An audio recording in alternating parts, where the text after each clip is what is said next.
আছে। আপনারা কখনো কি কাবাব দেখেননি? কাবাব, আগুনে ঝলসানো ফাঁসি কিংবা ধুমা, নিন, এই সেই তো কাবাব।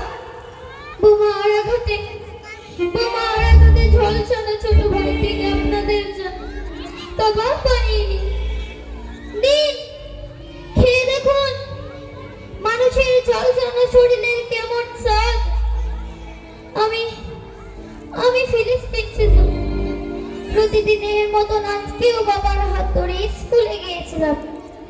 ভেবেছিলাম অন্য 10টি শিশুর মতন আমিও বেড়ে উঠবো, কিন্তু না।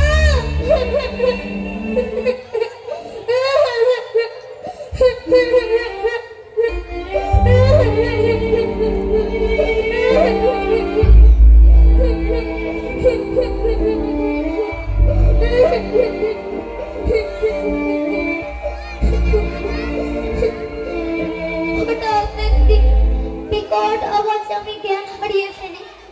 জ্ঞান ফিরে দেখি আমার বাবার লাশ কত বিক্ষত হয়ে পড়ে রয়েছে। সামনে তাকিয়ে দেখি আমার স্কুলটি ধ্বংসস্তূপ হয়ে পড়ে রয়েছে। তখন আমার বাড়ির কথা মনে হলো। দৌড়ে বাড়িতে গিয়ে দেখি আমার মায়ের বিভৎস লাশের পাশে আমার ছোট ভাইটি ঝলসানো অবস্থায়। হে